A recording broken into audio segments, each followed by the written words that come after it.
Hey, 반갑습니다. I hope you're having a great new year so far. I just want to say thanks to everybody who watches my videos and reads my blog. I never thought that anyone actually would. But the good thing about it is I get a lot of comments and a lot of great questions from people. Recently I got a question on my Facebook page from somebody who was asking me about what my opinion was about what I thought their experience might be like, being that they were part Japanese. And you know, I get a lot of questions about from people about my opinion on what it's like to be Korean in Korea, even though I'm a foreigner. And I get questions from people that are Korean ethnically, as that would be a foreigner, and also people from other Asian ethnicities, you know, Chinese, Japanese, Filipino, whatever it might be.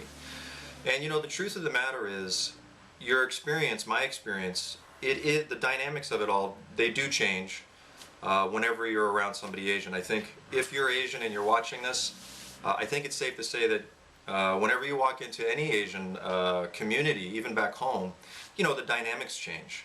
I can say for myself, here in Korea, and even though I'm only half Korean, I look very Asian in my face, but even when people know that I'm half Korean, it's only been something that kind of disarms people and makes them maybe embrace me just a little bit more easily, or maybe to a greater degree in the beginning. And I've had people tell me when I was planning on coming here that there might be some negativity thrown my way because I'm mixed. And I got to be honest with you, I've been here almost a year and a half now, and I just haven't really experienced that thing all that much. I'm not saying it doesn't happen, it probably happens behind my back, and hey, you know what, to be honest, if it's behind my back, that's fine with me. It's out of my radar, and I can just go on with my business. But obviously, we're all aware of certain degrees of superiority complexes that exist all around the world. It doesn't matter where you are. Any country you go to, there's going to be this sense or hint of ethnic purity and that type of thing. And a lot of people hold close to that, and a lot of people really don't care. So I'm sure it's out there, but it's not overt, and it's very seldom, at least in my case. Now, with regards to the person who wrote to me about being part Japanese, now we all know about some of the friction that goes on between people from Japan, people from Korea, but I would say, I can honestly say that it is far outweighed by the good relations between the two countries. There are some ill feelings that go back because of historical reasons, but today things are changing. A lot of people, they're just moving past that. Korean people, they still hold tight to the fact that we're Korean and we're proud to be Korean, and I'm sure Japanese people are like, we're Japanese and we're proud to be Japanese. You're 100% entitled to feel that way. But so I think it's not all as bad as you might think.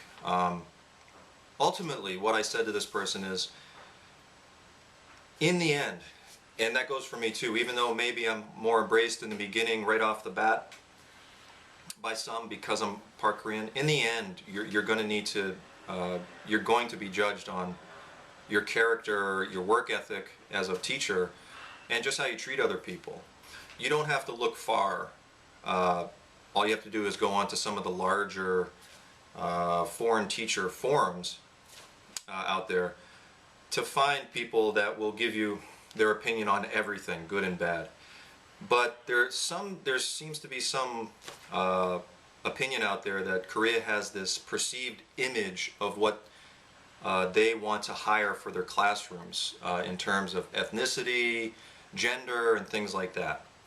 I can't comment on that because I'm not in a place to hire. I'm sure everybody has their own perceived evidence one way or the other. But what I can tell you is this for sure. There are people who fit that bill perfectly that have come to Korea, and have gone away very, very disappointed. Their experience did not live up to what they thought it was supposed to be, being that they fit the bill perfectly. Likewise, I personally know many individuals who do not even come close to fitting that bill, that have embraced, excelled in their job, and don't want to leave. And to be quite honest, if they try to leave, Korea wouldn't let them leave anyway. So it really ultimately boils down to you as an individual. And that's the best advice I can give on that.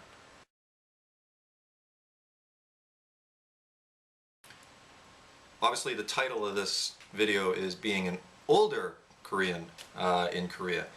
And for those of you that don't know, I turned 40 years old or in October.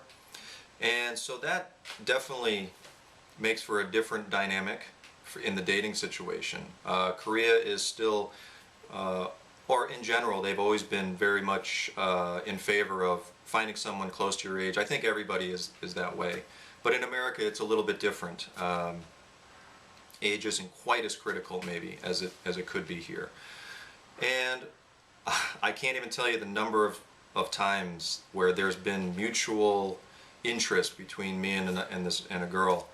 And when they come to find out that I'm 40 years old, they kind of exit stage right. And I can understand that. You know, they're looking at their life in the long run, and they're saying, look, I want somebody who's not going to be an old geezer when I'm having kids or something like that. So sometimes that can play an issue. Other times it has not. You know, the thing is, when you're 25 years old, everybody's single, everybody's looking their best and trying their best to put on a good impression. So it's just a much different thing. It was much different for me than it is when I was 25 compared to now. That being said, I don't really get too much into the whole dating thing here on my channel, but just like back home, wherever you're from or any other country, there will be somebody there for you no matter who you are. There's someone out there for everybody. But if you're a little bit older, make sure you're keeping yourself fit, and you wear some updated clothes and a little bit of cologne once in a while.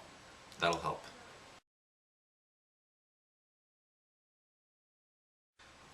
I also get a lot of questions about being a little bit older and getting a job here teaching.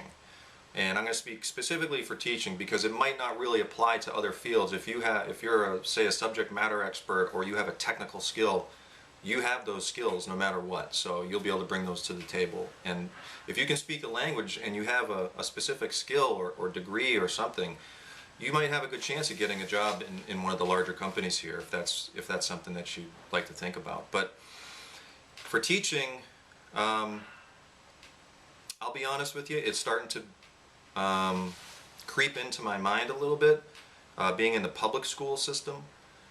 The EPIC program is definitely retracting. If you don't know, Seoul cut an enormous chunk, I'd like to say a third to a half of the jobs in the public school system last year.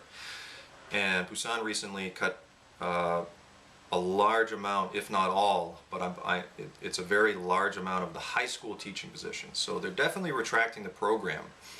That doesn't mean that there's going to be less jobs in Korea, because the slack will be picked up by hagwons and things like that. But the EPIC program is definitely contracting. And what that means for somebody who is getting older is, look, the economy around the world is not doing so great, so there's a larger pool of people applying for this type of a job. Look, hey, I can't get a, this is me, I was in a bad situation when the downturn happened a few years ago, and I said, you know, let me do this thing that I wanted to do many years ago and travel a little bit. Well, it turned out to be much better than that, but a lot more people are looking to that now. And so Korea has the pick of the litter. They can ask for maybe more stringent requirements. They're definitely upping the requirements. ESL as a whole is upping the requirements globally, so be prepared for that. Because the pay is going up, and they're realizing that a lot of people want to do it. And so if they could choose between, you know, a 25-year-old and a 40-year-old, well, chances are they're probably going to go with the 25-year-old if everything else is consistent. Just because, hey, look, they're younger, they're likely going to be a little bit more bubbly. I have a good attitude in the classroom. I wouldn't really call myself bubbly, but so I know that the shift is, I know that the preference would be for somebody younger. I do see a lot of jobs for hagwons and things like that now popping up where they're saying the cap is 40 years old. If you're 40, hit the bricks type of thing. So that can become an issue. There is no age limit as we speak in EPIC, the public school program. And in most cases, there is no age gap, but it is something that could come into play in the future in some of the larger programs around the world.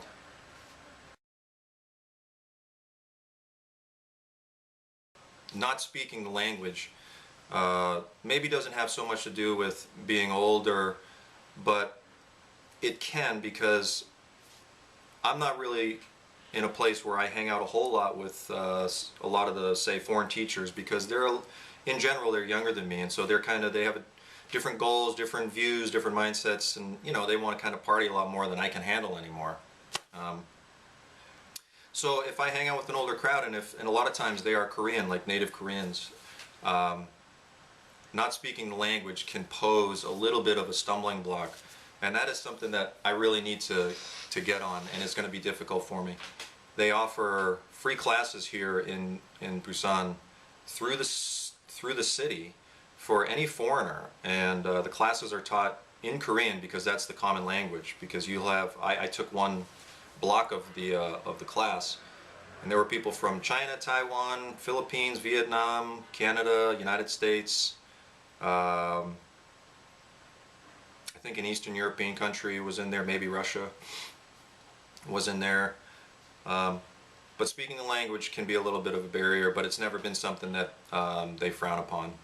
The little kids, the students and all, they're students, they're little kids. They'll kind of say things that I don't really understand, but I know they're kind of being smart Alex, but comes with the territory. Anyway, those are some of my reflections on growing older as a foreign English teacher in Korea. But let me just tell you, 40 is where it all begins. At least that's what they tell me. But I'm having a great time. I see no end in sight here in Korea until they kick me out, or until something else better comes up, maybe in another country or something. I think that teaching abroad is a fantastic thing if you have the circumstances to allow you to do it. But I think a good start would be to come to Korea and get some great experience, eat some great food, and have some old ladies throw you out of the way in the subway. That's always great fun. Anyway, thanks for watching. Hopefully I see you next time. Peace.